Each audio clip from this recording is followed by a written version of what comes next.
Like I said, welcome to the webinar, and I'm sorry this is pre-record or post-recorded, I should say, because something happened during our webinar. The power went out at Central, and your webinar was zapped, gone. So now I'm recording it after the fact, so that way you guys will have access to this information on our course. Okay, so first things first. What we're going to be doing today is setting up a Khan Academy account. Well, actually not setting it up, but giving you a brief overview of how to set it up if you already haven't. Same thing with Lightshot and Screencast-O-Matic. And then we'll just quickly walk through a sample contextual problem. It'll be very similar to the ice cream van problem, which is what you guys have in this, this week, at the end of this week. Okay. And so, setting up a Khan Academy account, here's the link, khanacademy.org, or you can just go to Google and type Khan Academy, and you'll find it that way as well. This is going to be one of the most important things that you set up, because I will be able to track your practice and see how you're doing. So the key is every time you go to Khan Academy, you'll need to log in before you start the practice, and then that way I can see what you've done. When you're setting up a Khan Academy account, once you've logged in, you'll also need to set me up as a coach. You only need to do that once though, and I will forever be your coach. Okay? So let's just look at it briefly. So if I go and click on Khan Academy, I'm already logged in. We don't want that, so I'm going to log myself out so that you can see what you would see. You'll see this main purple screen. And the easiest thing for you guys is to sign in with your Google account. You have a Gmail, so you just set that up last week. I would just use that. Okay, if for some reason you don't want to use that, you can click on Login at the top, and you can sign up with a brand new one. But again, the Google one is going to be the easiest for you guys to use. So I will go ahead and sign in really quick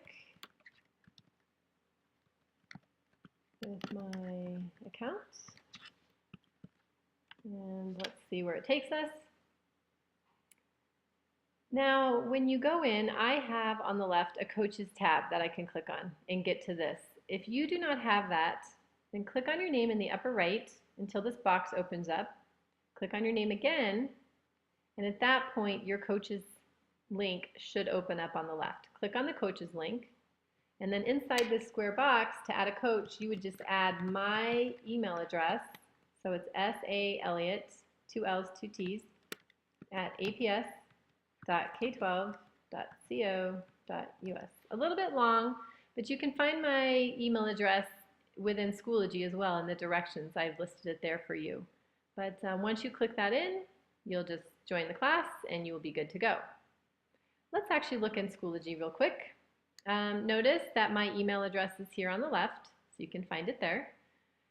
You come into this updates page and make sure you read your week at a glance.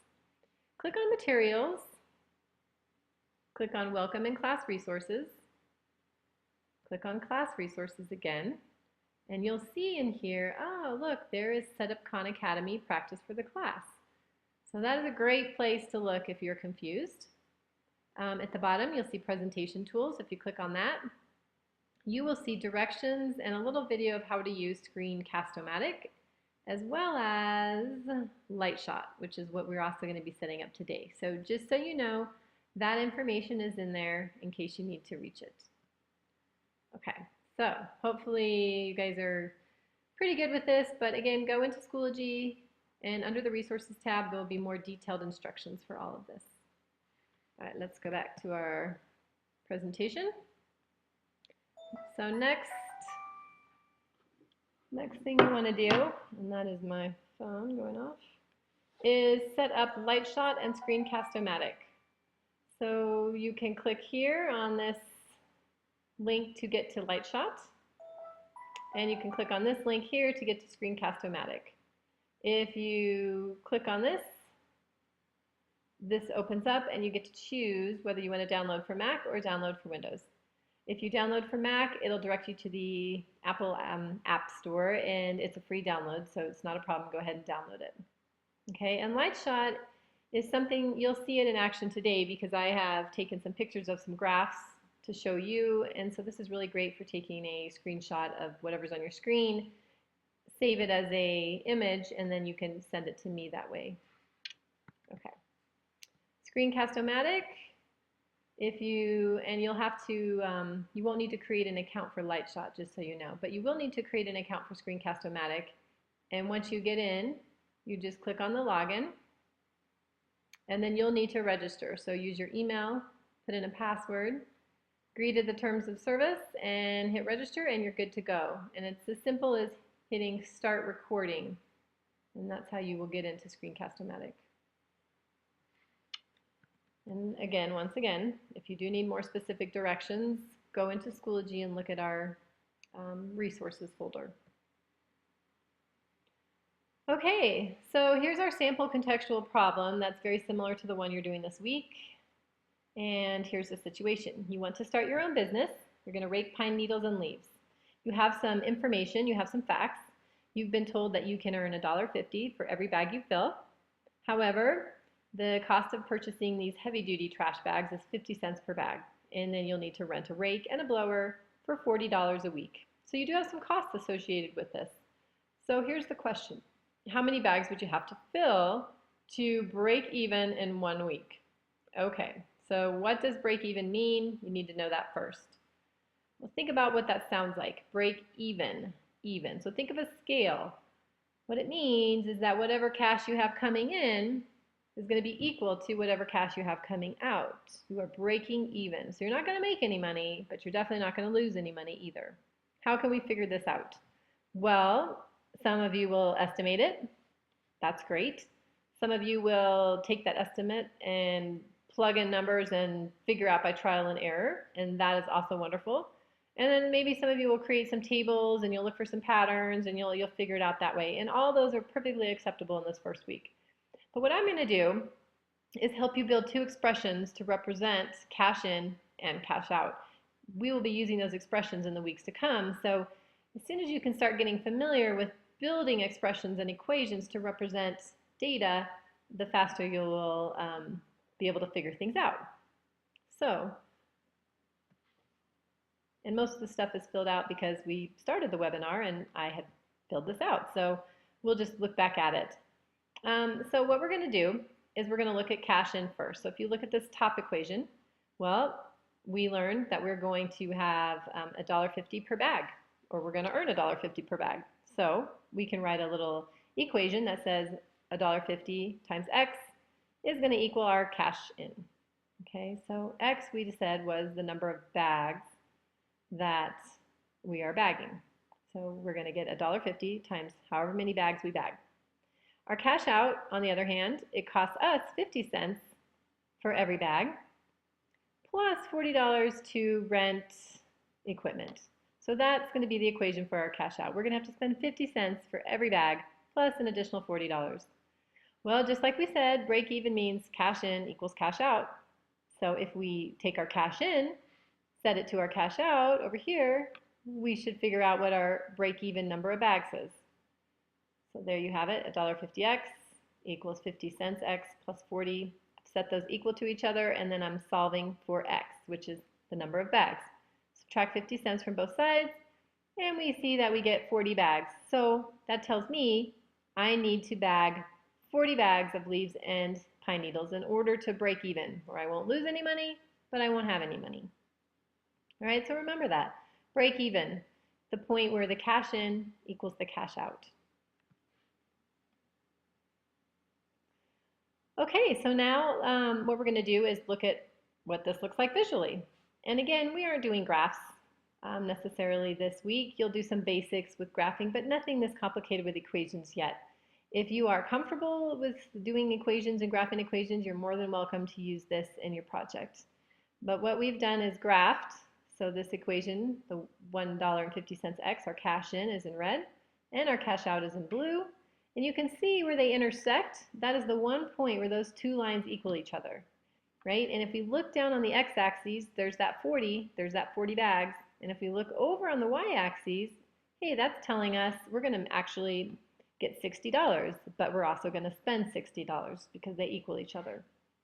If I continue to travel up this line, you know, for example, if I were to bag, let's say 50 bags, You can see up here, I'm going to get more cash than what I'm going to spend. So that's how these graphs work. Okay, so now we have some additional facts. If you look up here where the red additional facts is, you've researched that the distance you need to cover each week is 60 miles. So you figured out logically that if you drive from house to house, you can actually probably fill more bags than if you biked from house to house. Makes sense, right? But let's analyze it. Let's see what that's going to cost us. Well, it's going to cost us gas. We have to pay for gas to do that. So what we need to know is the cost per gallon for gas and how many miles per gallon does your car get. Well, I just use an even number, $4, and you guys can use whatever you think is reasonable, maybe $3.50, maybe $3.75, or $4. Doesn't matter, as long as it's reasonable. And I figured, hey, if I'm going to be doing this, I'm probably going to have a car that's a little bit bigger to hold all my stuff, and so it may only get 20 miles per gallon. That was my estimate. But you guys may have totally different estimates. So now, based on that information, how many bags will you have to fill to cover the additional cost of driving? So it's not going to be 40 anymore. So what we need to do, this is where our equations can come in handy. We have our old cash out equation, which is 50 cents per bag plus the $40.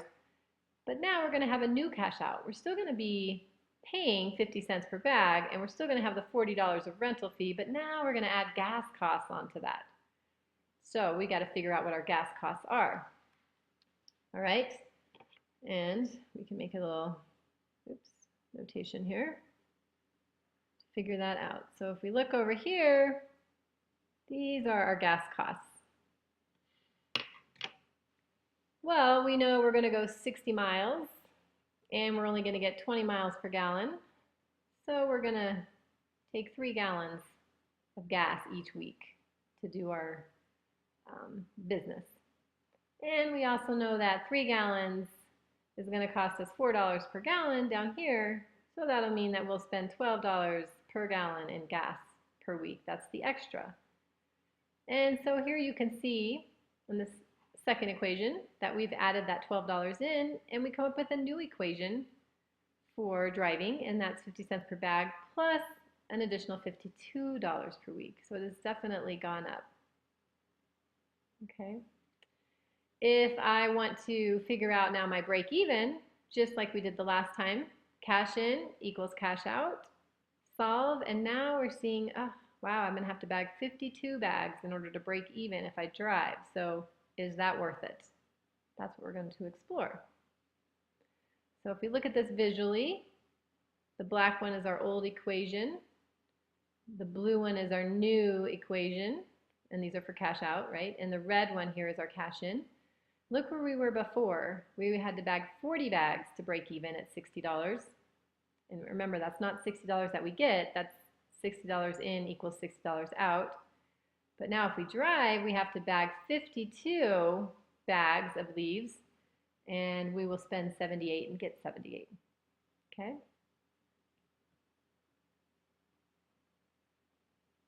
Okay, so now let's look at this third question. What if, for some reason, you're assuming, I think I can fill 55 bags per week if I'm driving, and I can do 45 per week if I'm biking. So which one of these options is going to make me more money? That would be important to know how many bags per week you can fill in these two different options. So let's look at our driving. Well, let's look at our cash in. So we're going to fill 55 bags at $1.50 a bag. We're going to earn $82.50. However, it will cost us 50 cents per bag times 55 bags, plus that $52. So it's going to cost us $79.50. That's our cash out. Our profit is $3 per week, hypothetically. Now, if we're biking and we could fill 45 bags per week times $1.50, we're going to bring cash in of $67.50, which, oh, that doesn't look great compared to the $82.50. That's so much less. But that's why we should analyze this further. What are our costs? Well, at 50 cents a bag times 45 bags plus the $40 rental fee, our costs are $62.50. That's our cash out. Look at that difference. We are actually making $5 a week in profit if we bike versus $3 a week in profit if we drive. So which is better? Probably the biking. That would be my assumption. All right. So here's our final question. How many bags will you need to fill each week to actually make a profit for each method? So you want to know the minimum number of bags, just to get an idea. Well, that's simple, right? We already know how to do the break even. We know where our break even point is. So we set up cash in equal to cash out for both, solve, and we already know this, right? We know that we need to sell, or not sell, we need to bag 52 bags of leaves and pine needles to break even. So in order to make a profit, we need to bag more than 52 bags.